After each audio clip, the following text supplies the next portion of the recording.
Field marshal Syed Asim Munir نے کہا ہے کہ مارکہ حق بھارت کی یادداشت سے کبھی ختم نہیں ہوگا۔ پاکستان اپنی دھرتی کے تحفظ کے لیے ہر وقت تیار ہے۔ کراچی میں نیوی کی پاسنگ آؤٹ پریڈ سے خطاب میں انہوں نے کہا کہ کشمیر کی جدوجہد آزادی جائز ہے، بھارت اسے دہشت گردی کہہ کر دنیا کو گمراہ نہیں کر سکتا۔ انہوں نے کہا کہ بھارت کی اشتعال انگیزیوں پر پاکستان نے صبر و تحمل دکھایا، مگر خود مختاری پر سمجھوتا ممکن نہیں۔ پاکستان دہشت گردی کے خلاف اپنی جنگ کو منطقی انجام تک پہنچا رہا ہے۔ انہوں نے واضح کیا کہ پاکستان ہمیشہ کشمیری عوام کی سیاسی، اخلاقی اور سفارتی حمایت کرتا رہے گا۔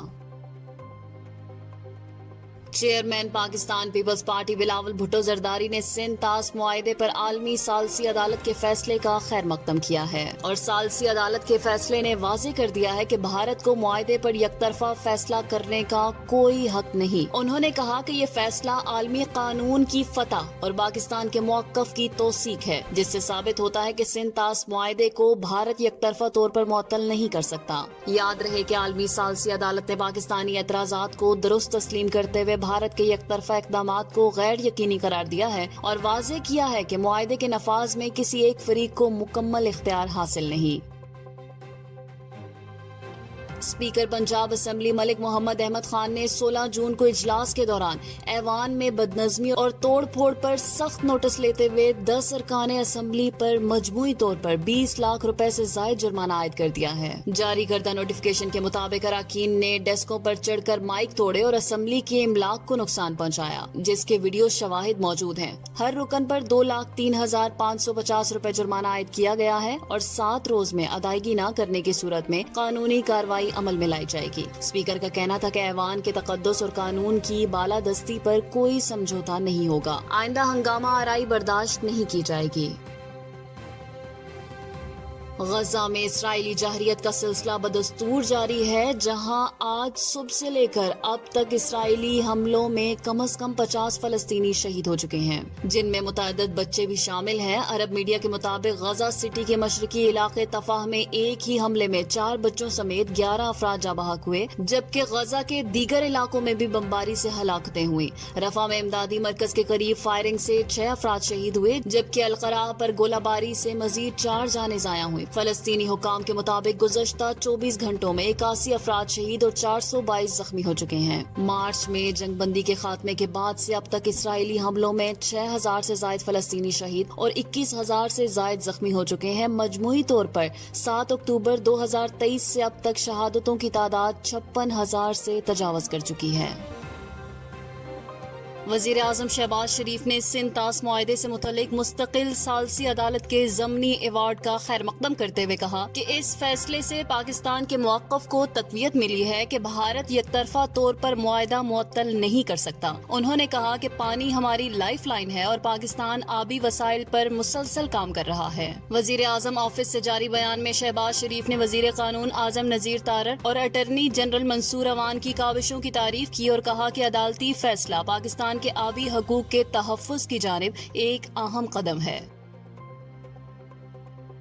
اسلام آباد ہائی کورٹ نے وفاقی حکومت کو کیپٹل ڈیولپمنٹ اتھارٹی CDA کو تحلیل کرنے کی ہدایت دے دی ہے۔ جسٹس محسن اختر کیانی نے تحریری فیصلے میں CDO کے SRO کے تحت رائٹ آف وے اور ایکسس چارجز کو غیر قانونی قرار دیتے ہوئے کہا کہ CDA تحلیل کر کے اس کے تمام اختیارات اور اثاثے میٹروپولیٹن کارپوریشن اسلام آباد کو منتقل کیے جائیں۔ عدالت نے واضح کیا کہ CDA کا قیام اپنے مقصد کو پورا کر چکا ہے اور موجودہ قوانین کے تحت اس کی افادیت باقی نہیں رہی۔ عدالت نے CDA کی جانب سے ٹیکس وصولی کو بھی غیر قانونی قرار دیا اور حکم دیا کہ شہریوں سے وصول کی گئی رقوم واپس کی جائیں۔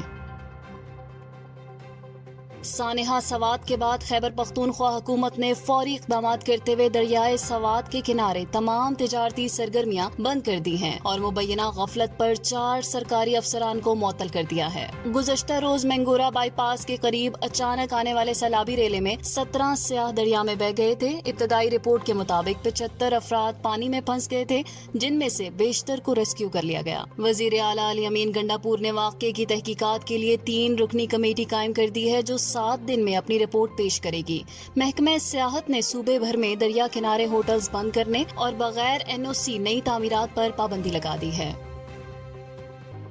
پنجاب میں حالیہ بارشوں کے دوران پیش آنے والے مختلف حادثات میں 3 دن کے اندر 12 افراد جاں بحق اور 39 زخمی ہو گئے۔ ترجمان پی ڈی ایم اے کے مطابق 25 سے 27 جون کے دوران صوبے کے مختلف علاقوں سے 25 حادثات رپورٹ ہوئے، جن میں چھتیں گرنے، دیواریں منہدم ہونے اور آسمانی بجلی گرنے کے واقعات شامل ہیں۔ سب سے زیادہ جانی نقصان چھتوں اور دیواروں کے گرنے سے ہوا۔ D G P D M A Irfan Ali Katia کا کہنا ہے کہ وزیر اعلیٰ مریم نواز کی ہدایات پر جاں بحق افراد کے لواحقین کی مالی معاونت کی جائے گی۔ انہوں نے شہریوں سے اپیل کی کہ وہ کمزور اور پرانے گھروں میں رہائش سے گریز کریں، بچوں کا خاص خیال رکھیں اور بارش کے دوران بجلی کی تاروں اور برساتی نالوں سے دور رہیں۔